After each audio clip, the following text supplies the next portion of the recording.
Hello friends, இன்றைக்கி நம்ம உப்பு வரப்பு சேனலில் பார்க்க போகிற ரெசிபி வேஃபர் வச்சு ஒரு புட்டிங் பண்ண போகிறோம்.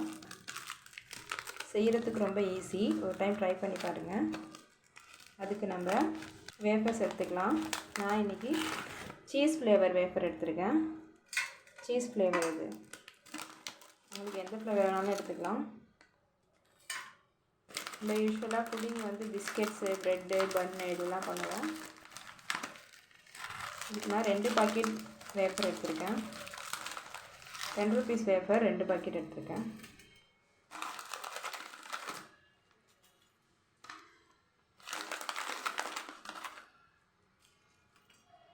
அவ்வளோதாங்க. இதோடு நம்ம சர்க்கரை, ஏலக்காய் பொடி சேர்த்து பவுட்ரு பண்ணிக்கலாம் மிக்சியில்.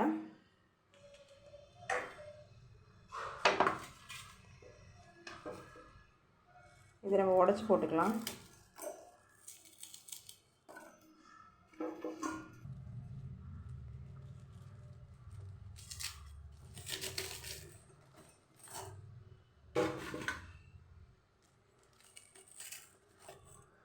வேஃபர் சாதாரணமாக சாப்பிட்றதுக்கே அவ்வளோ டேஸ்ட்டாக இருக்கும். பல் இல்லாதவங்க கூட நல்லா சாப்பிட்லாம், ஸ்மூத்தாக போயிடும். ஓகே, இதோட சுகரும் ஏலக்காவும் சேர்த்துக்கலாம்.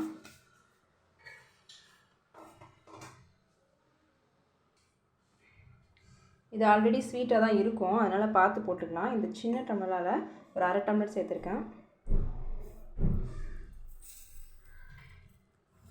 நல்லா அரோமாவுக்காக ஏலக்காய் போட்டுக்கலாம். ஒரு பெரிய ஏலக்காவை 1 போட்டிருக்கேன். இதை இப்போ பவுடர் பண்ணிக்கலாம்.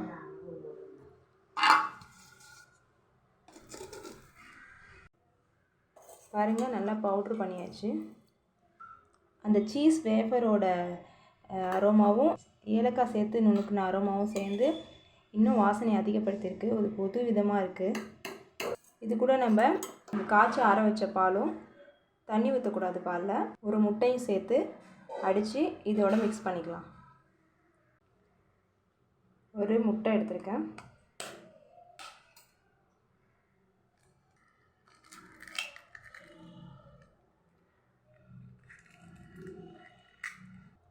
உங்களுக்கு இன்னும் கொஞ்சம் வேணும் அதிகமாக அப்படின்னு சொல்லும்போது வேஃபர் இன்னும் ஒரு பாக்கெட் சேர்த்துட்டிங்கன்னா இன்னொரு முட்டையை சேர்த்துக்கலாம். ஒரே சின்ன பிஞ்சு சால்ட் போட்டுக்கிறேன்.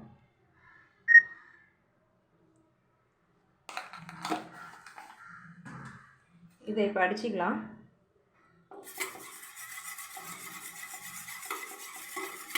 இதே ஸ்டீலில் வந்து எக் பீட்டர் இருக்கும், எலக்ட்ரிக் எக் பீட்டர் சொல்லலை, இந்த மாதிரி ஸ்டீலில் இருக்குங்க. அது நமக்கு நல்லா இன்னும் கொஞ்சம் அடித்து கொடுக்கும். அது என்கிட்ட இல்லாதனால இதில் பண்ணுறேன்.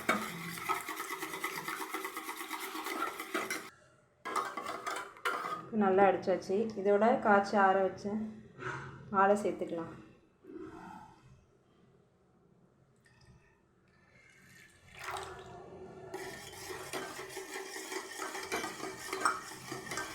இது இப்படி இருக்கட்டும். இதில் இப்போ பொடி பண்ணி வச்ச வேஃபர்ஸை இதில் சேர்த்துக்கலாம்.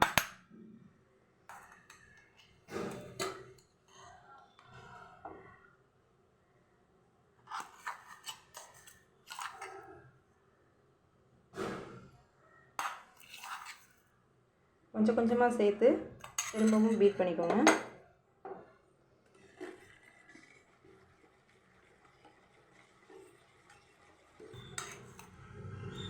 கட்டிகள் இல்லாத மாதிரி நல்லா பீட் பண்ணிப்போம்.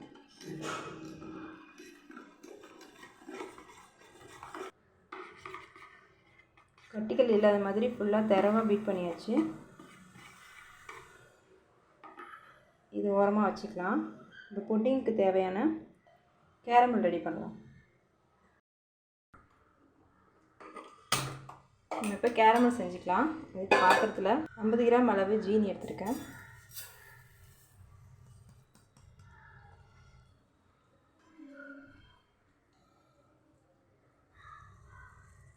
இது கூட ஒரு 3லேருந்து 2 ஸ்பூன் அளவு தண்ணி சேர்த்துக்கலாம்.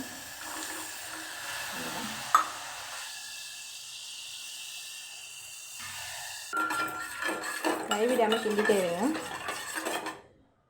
ஸ்டவ் லோ ஃப்ளேமில் தான் இருக்குது.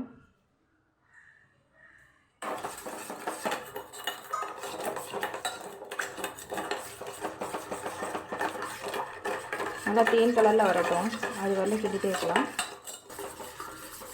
நான் இன்றைக்கி இந்த பாத்திரத்தில் தான் புட்டிங் வேக வைக்க போகிறேன். அதனால் இதிலே கேரமல் ரெடி ஆனதும் ஊற்றிக்கலாம். நல்லா கோல்டன் ப்ரௌனாக வந்துடுச்சு.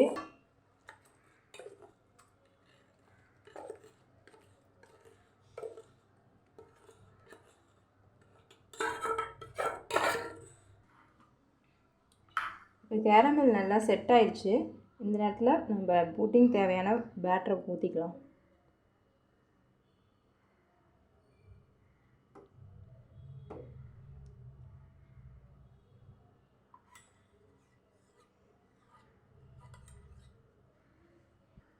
புடிங் வேக வைக்கிறதுக்கு இட்லி பாத்திரம் எடுத்துருக்கோம். இதில் பெருமனை ஸ்டாண்டு ஏதாச்சும் வச்சுக்கலாம். நான் இப்போ பெருமனை தான் வைக்க போகிறேன்.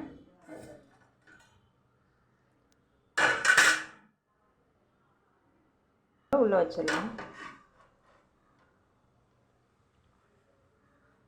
இது கொஞ்சம் பொங்கியே வரும், அதனால தான் இந்த பாத்திரத்தை கொஞ்சம் கம்மியாகவே வச்சுருக்கோம். 2 மூடி போட்டு மூடிடலாம்.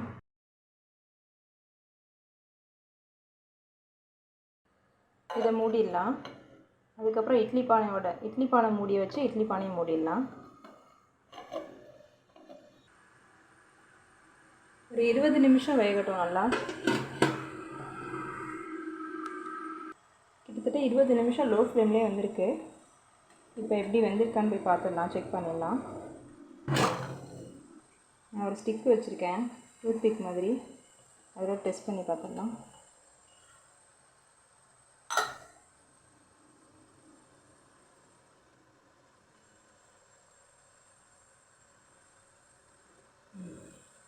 நல்லா வெந்திருக்கு.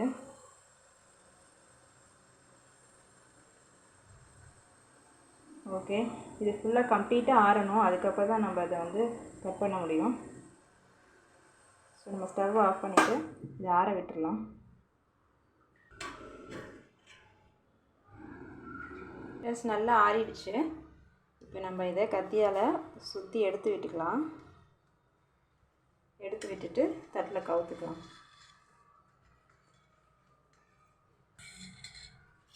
சூப்பராக வந்திருக்கு. இதை அப்படியே தட்டில் கவுத்துக்கலாம்.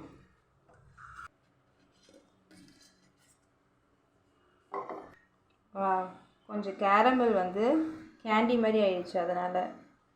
மற்றபடி சூப்பராக வந்திருக்குங்க.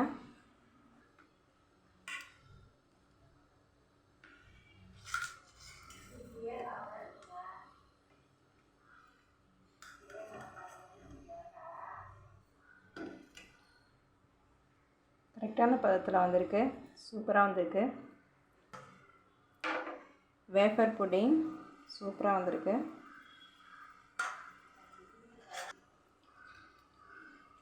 நல்ல மீலுக்கு அப்புறம் ஃபுல் மீல்ஸ் அண்ட் இல்லாட்டி பிரியாணிக்கு அப்புறம் எனி பிரியாணி, வெஜ்ஜா நான்வெஜ்ஜு, அதுக்கப்புறம் நம்ம பிரெட் அல்வாக்கு பதில் இதை நம்ம சாப்பிட்டோம்னா செம்மையாக இருக்கும் காம்பினேஷன். இன்னொரு வீடியோவில் மீட் பண்ணலாம். Bye bye.